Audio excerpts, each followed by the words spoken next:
The serious fire outbreak has ravaged 6 apartments to houses in a compound in Jeswang near Kandiba School. Now, the Tunkara Kunda family is left homeless after the unknown cause of fire ravaged 6 apartments. Mafuji Sise has the rest of the story.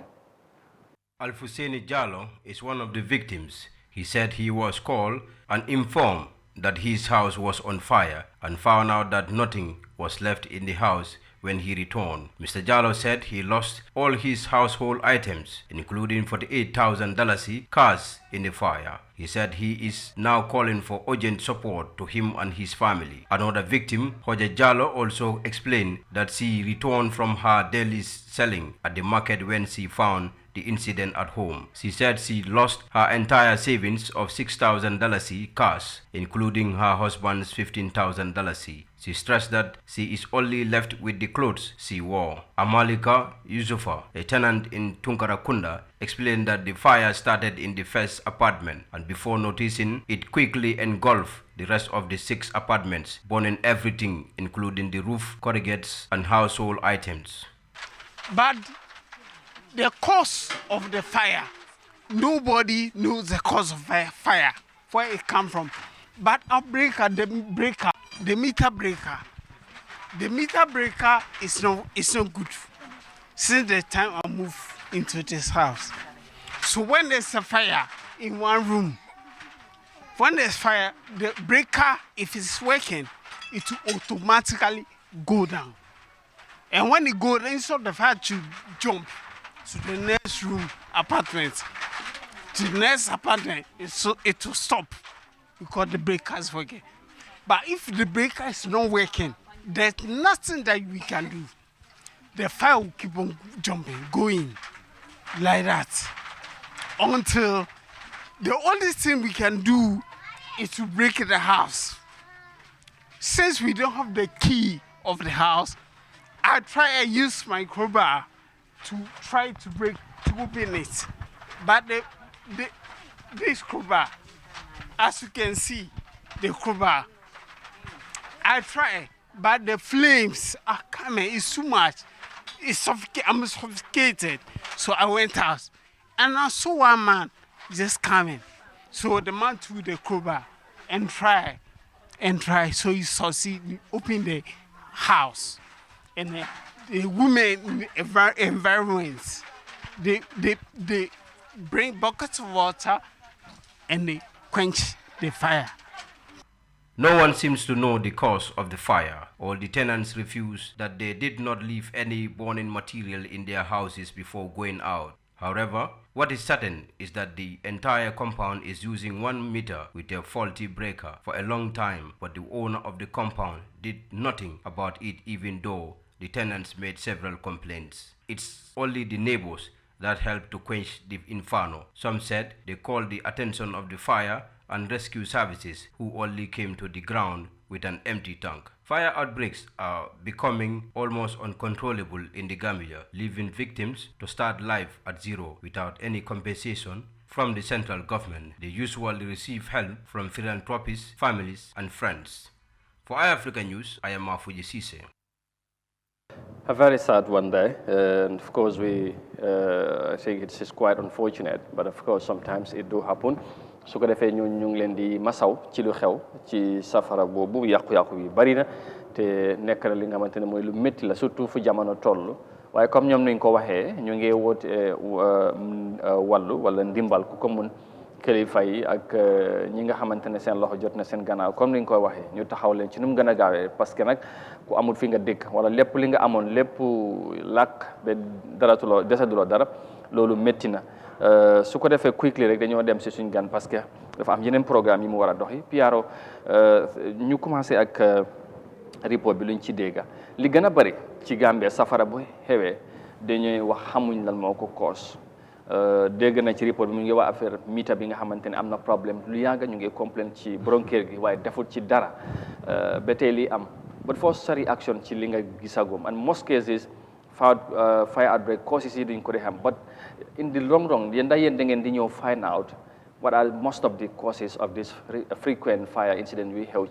ci kër yu mel nii ba tara daanaka lépp yàqu-yàqu bi dafay bari daal. jërëjëf Amadou. si laajte boobu. First of all,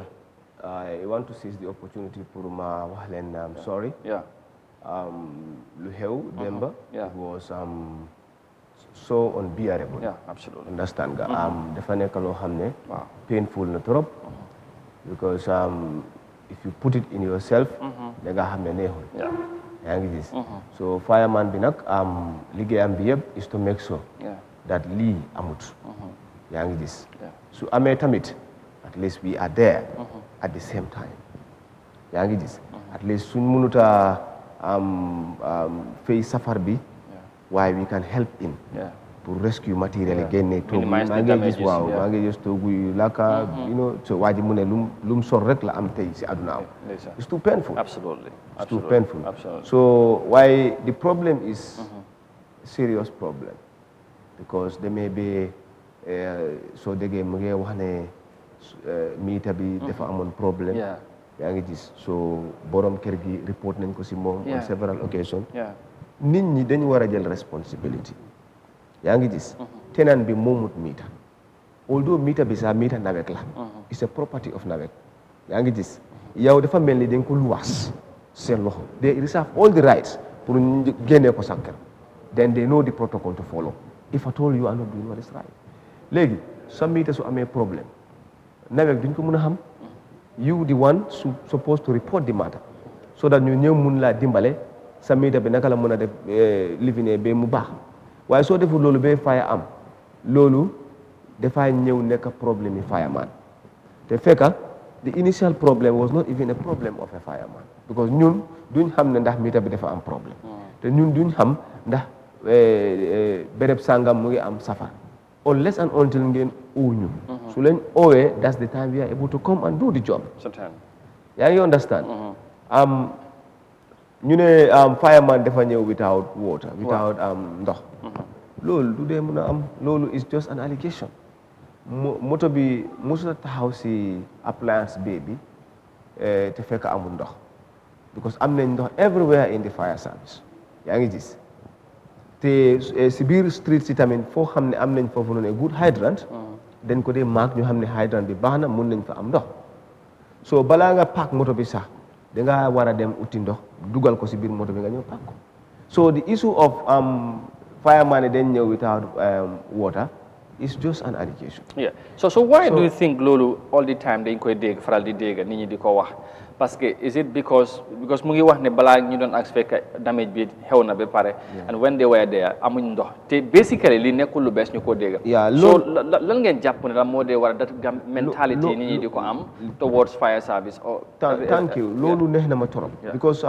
li ma dee wax most of the time mooy. society need nañu I know that. waaye ñun tamit need nañ society soxla nañ society trop lu tax ma ne is a symbiotic relationship meaning xam nga balaa ñuy dem il faut ngeen kóol ñu yaa ngi gis so soo luñ kóolut rek duñ xam na there is a problem so lii moo nekk problème yi society they should do that te secondly dañu war a déglu comme like lu may wax nii moto bi is only carrying 2000 litres so 2000 litres boobu noonu bu dee is a big fire you know soo commencé fay safara rek maybe in 2 minutes wala 3 minutes sax ndox bi def dee jeex so if at all place boobu noonu amut hydrant dafa mel ni dañoo dem utiyaat ndox ñëwaat so most of the people suñ gisee ñu ngi génn rek dañ demal ne gis nga xëy na yaaw yaa ngee ñëw after 5 minutes of the fire nga fekk ne tànk bi jeex na ñu ngee dem soo ñëwee nga ne ana gars yi ñu ngee dem def dañ ñëw ba fi man dama leen gis ñëw ba fi delloo yaa ngi gis so you don't calculate what time did they come yaa ngi gis because it's serious te dafa painful tamit nga nekk fireman di dem fay safar ànduloo ak ndox léegi yow lu tax nga dem foofu it make no sense it is as good as nga nekk si station bu dem fen waaw ba ñu fekk la foofu noonu commencé la door ay jam ay xeer as been better nga mun a ñaay fence daw sa yoon xam nga that is irresponsibility ñun we are responsible lii moo tax ñuy sol uniforme bi te nit ñi ñooñu dee fay society moo dee fay fire service so léegi society boobu noonu suñ jooyee ñun ñoo war a fompa seen rongoñ yi yaa ngi understand so léegi fu ma bëgg a ñëw balaa suma gars yi di ñëw mooy point bi nga raise because tamit loolu is a concern wax nañ ci ak several times deputy PRO mooy that amount of litre ndox bi ngeen di yóbbu 2000 litres nga dem full kër taal moto bi ñëw agsi with that amount commencé fay comme na ko is very painful at the center of the incident xëy na sax fi ngeen waroon a fay wala safara bi nga xam fu moo lakke ñëpp dañ gis fay taba pour yaakaar ne boo leen ñëwee sa problème bi dana solve wala safara bi nañ ko fay ngeen fay ba si diggante bi affaire yi jeex su fekkee nag léegi fi ngeen di fiilee nekku fa ngeen war a demaat that lifin dafa mean capacity dafa laaj foofu capacity tamit mooy li ngeen soxla yéen problème mu ngi fa léegi est-ce que nit ñi dañ ko gisee as negligence from your end or from the higher authority whosoever is responsible but loolu tamit you accept that it's painful sa bagage yaa ngi lakka ni yaa ngi def effort kii tax réew mi moom lay yaakaar mu war a ñëw di fay commencé ren ndox bi jee for how many times muy xew problème boobu tamit bu yàggee di amati reaction bi at the end of the day ndax nga feel est-ce que nit ñi duñ ko gisee is a negligence or lack of responsibility somehow in fact gis nañ ko ba pare lay li ngay wax fii nii is their conclusion already conclude nañ ko yaa ngi gis so at the moment we are only reacting to their conclusion and they reserve all the rights pour ñu conclude ko noonu ñu ne we are not serious we are not this government here and there is their rights to say that but ñun we are the receiving end ñun duñ jëndal suñu bopp moto man maa ngi amee moto de boobu suma moto la waaye moto fay safar boobu moto nguur la yaa ngi understand so moto nguur moom nguur moo ko war a jënd te ñun su ma la waxee ne the number of times that we make requests to get new fire vehicles you know doo ko believe yaa ngi gis with a bigger capacity with a very big capacity because ñii they are called first aid fire engines first aid fire engine mooy doo ko mën a use throughout the day or for a long period of time mën nga ko use for a little time ndox bi jee lii moo tax in England fu moto yi di jógee every 100 meters léegi sax def nañ ko every 50 meters there is a fire hydrant anywhere you go to soo commencé sànne ndox rek mun ngaa am fi ngay sampa sa ngaanaay nga mun a am ndox so loolu amu fi yaa ngi gis loolu amu fi il faut que society tamit understand loolu noonu otherwise dañoo nekk di harass fireman bi fireman is a precious substance it's like a diamond it's only here li ma travel si àdduna bi yëpp fii rek laa gis nit ñi di jam fire service the hair we'll get to that extent so why because we life savers so life saver nag balaa muy save sa life dafa war a am xel bu dal waaye soo ko traité rek du mun a def li nga bëgg a mu defal la so considering also the distance and then the nature of the roads together with also the traffic congestions loolu yëpp contribute na si late arrival bi because ñun duñ dee éene pour nekk si station bi nga call ñu nekk foofu noonu ba yàlla may ñu jàmm ñu soog a taal suñu moto ñu ne ñu ngee dem fay safar déedéet anytime we are called like the issue of yesterday call bi dafa dugg ak 12:30 midday 12:30 noon right okay at 12:40 incident commander bi call commander am bi si station bi mu ne ko ne crowd bi mu ngi hostile because gars yi wàcce nañ ba pare connect seen equipment yi pour mun a exercise mun a dugg si biir safar bi def seen liggéey ñu commencé sànni ay xeer waaw we will get to that loolu nañ ci ñëw léegi ma dégg nga mbir mi nu mu demee te bëggoon naa mu ñëw si wax naa si beneen because tamit maa ngi feel something ci li moo wax xëy na ñoom they are at the receiving end but ñi war a def li tax ñoom ñu war a def li tax ñu teg leen fa loolu moom moo amut mooy matériel lu ñu soxla pour buñ demee si any fire incident wala ci any mbir mu am ñu taxawee nu ñu war a taxawee buñ amul loolu tamit it's very unfortunate ñi di leen di reacter otherwise comme ni nga ko xam naa loolu nañ ci ñëw because am na lu fa xew démb ba loolu foog ñu waxtaanee ko parce que loolu tamit warul ba mooy loolu mu ne nit ñi dañ def seen conclusion ban jàngat nga am ci li nga déggagum ak moom lim reacté ci mbir mi ci fire incident waaw di njëkk a masawu ñi nga xam ne dal na leen rek ndek métti na nga xëy suba rek li nga amoon yëpp safara yóbbu ko waaw moom nag piyaaru ñu ngi ko gërëm bu baax ndek ñoom tamit loolu mooy seen liggéey waaw pour aar nit ñi aar safara loolu mooy seen liggéey waaye comme ni mu ko waxee su fekkee ne yow dañ la jox dara pour nga liggéey ko te matuwaay yi matut sa liggéey dina jafe parce que ni ñoo waxee comme léegi-léegi trafic bi daf leen dee téye ak yooyu am na yenn béréb yi nga xam ne station si dafa sori lu si mel ni ñaata station lañ am boor bi fan naa fii rek la naka laati Churchill's Town waaw te soo seetee nga war a faya war a am boori Costa Road ñu war laa koolee nga jógee Georgetown xëy na trafic bi nu moo mel yoon amut ak yooyu noonu balaa ngaa agsi tamit loolu tamit daf dee nekk problème dina nekk problème te boor bi nii yëpp yaakaar naa amul benn station bu nga xam ne jege na area bi waaw te loolu tamit war nañ koo bàyyi xel tamit ndik suñ waxee Gambia ku nekk xam na ne amul yoon baax na tamit ñu xalaat tamit yenn di def sampa yenn station si yenn béréb yi nga xam ne at least yooyu dina nekk easy access si area bi nga xam ne foofu lañ nekkee comme li ma wax rek for exemple Brikama fa naa benn lañ fa am waaw the whole of West Coast the whole of West Coast waaw we have regional stations right all our stations suñu station yëpp ci region lañ lay nekk léegi KM that is Kanifing fii municipal dafa am 3 stations mooy Serekunda Kutu ak Bakau yaa ngi understand bii rek moo am region bi rek moo am 3 stations some regions only 1 station like West Coast the whole of West Coast ñaari station rek la mooy Kanilai and Brikama soo ma laajtee ndax station yooyu am nañ moto macha allah seen moto yi it's like 50-50 fluctuate dollar or CFA I don't know it goes up today tomorrow it is down so and moto boo xam ne dafay aar bakkani nit boobu warta nekk 50-50 chance dafa war a nekk 100% anytime nga laal ko rek mun na la jox li nga ko demand yaa ngi gis so you go to other station is the same problem yaa ngi gis so lii moo tax man maa ngi sàkku dimbale si media bi anyone ko xam ne mun nañu dimbale pour ñu mun ñu déglu yaa ngi gis te nekku na déglu ñu de waaye the problem is the complaint all about is like fire service dafa expensive yaa ngi gis te it's true it's one of the most expensive institutions why you cannot compare cost and life yaa ngi gis look at what happened yesterday ñi lost everything probably xam naa ne soo quantify lu lakka yëpp si biir kër boobu noonu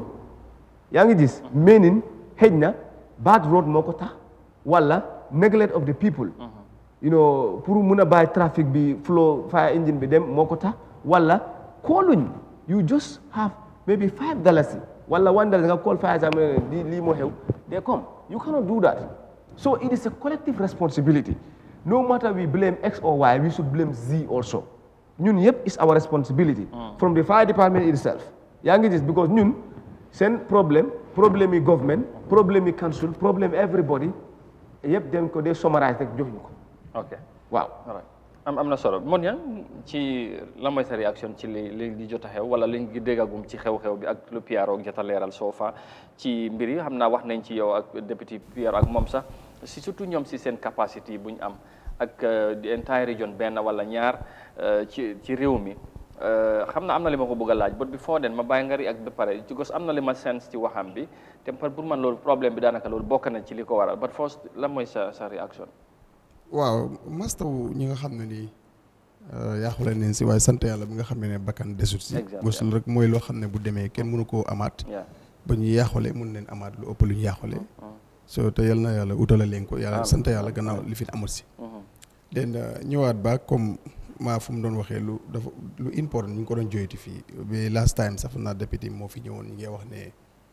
am na fu ñu identifier si Bruce bi pour war fa am fire station but li problème bi mooy ne fire wax neen dëgg li ubbi police station nii ubbiwut fire station bu ko bagaasam dafa diis waaye gis nga amul dara lu nga xam ne dafa waroon a fekk ki war a dee ñu muccal ko loolu mu yomb xanaa xamuloo ne lu bëri ñu ngi ko doon def fire station yi mu mat seen bagage yi mat loolu dafa important loo xam ne dafa téye live loolu dañ si nguur daf si war a taxaw ni ñoo taxawee si mbiri lopitaan noonu leen war a taxawee si mbiri because tey su nit amee incident si néegam amuñ matuwaay gu mat lopitaan bi la moo mujj waaye mun naa am su fekkoon ne gars yi am ne matuwaay bu mat kooku di dem si lopitaan bi te ku nekk xam na safara bu tàkkee problème la ifi ñoom ñuy ñëw di fay problème la bu ko bàyyi foos di nga dugga te su ñëwee dafa xam ne benn problème nit ñi war neen xam benn safara dafa am fu muy toll siwo ndox mun ko fay ay siwo mun koo fay waaye fii nag mostly su ëppee loxo leen de door a or fire service waaye immediately nga dégg ko rek ooteel te fii bëriwu pompe yi nga xam ne ni di nga mun a dem rooti rek ñëw fay parce que lu gën a bëri mooy ne su amee rek daanaka boys yi ñu doon indi siwo ndox yi di fay ñoo leen day jaajëfal pour nga déggal safara bu àppul ñu ne ñi ngay jàpp fire service ñoo si jàpp ba lii amul pour very rare pour nga déggal lu mel noonu soo ñoom foog ñu jël blame because ñoom ñoo fa nekk